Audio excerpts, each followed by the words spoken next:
kids, and that would explain the extra car.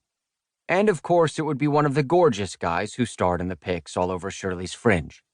Riot of curly chestnut hair pulled up, brown eyes and a lean dancer's build and a shimmery blue shirt. "You need something?" All of a sudden, Garrick was acutely aware of his dingy sweatpants and grubby t-shirt advertising a triathlon from 5 years back. He'd been going through his physical therapy exercises when he'd heard the dog barking, and it had been months since he'd last worried what he looked like, so God only knew the state of his hair and face.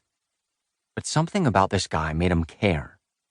And like with the dog, he did not seem to be making a good first impression, judging by the guy's scowl. "I'm her neighbor," he hurried to explain. "From across the street. The one who built her garden beds in back. We're friends.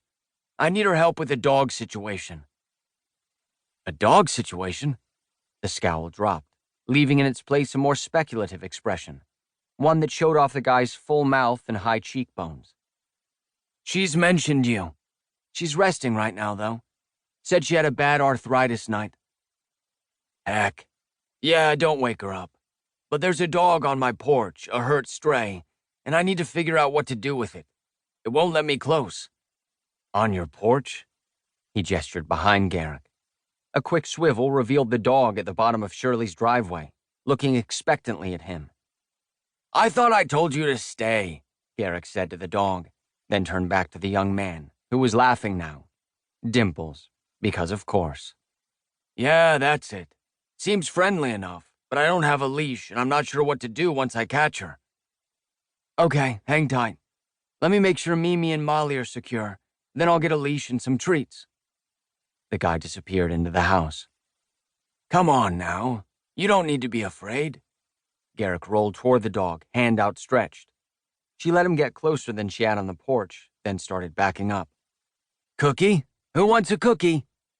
Shirley's grandson reappeared with a black leash and a packet of bacon and peanut butter-flavored biscuits. Mouth cracking into a doggy grin, the hound ignored Garrick's hand in favor of limping toward the treats. "Guess you're Mr. Popular now," Garrick joked, following her. "Oh, you know that word. Cookie, don't you? Smart cookie." The guy had a great voice, friendly and musical, not overpowering at all, and for a second Garrick wouldn't have minded being the one showered with praise. Which was odd. Not the attraction, that happened some, or at least it used to, but it hadn't since the accident. Not even hookup apps or porn of any stripe held much appeal these days. But apparently golden brown eyes and bouncy hair and really bad timing did the trick. "She knows sit, too," Garrick provided as the dog gobbled down a treat. "Sit." Obediently, she plopped down on the concrete driveway. Woof. "Someone wants another cookie?" This time the guy was lightning fast, the sort of reflexes that would be at home on any engine crew, as he lassoed the leash around her neck, clipping it in place. He doled out another biscuit as he straightened. "She's hungry. Probably hasn't eaten in a while. Want me to get some water while you call animal control?" Garrick had to laugh. "This is a small town. Very small town. There's no dog catcher or pound." "None? Police non-emergency number, maybe?" "I don't think they handle stray dogs that aren't a threat. Fish and wildlife will come for wild animals like bobcats on your property, but not dogs." "Thank goodness you're not a bobcat." Giving a nervous laugh, the guy glanced off into the hills before patting the dog again. "There's an animal shelter in Bend, about 45 minutes away, but I think she needs a vet first. I'd go door to door to find an owner, but that paw has me worried about walking her too much." "Good point." "Rain, what's the commotion?"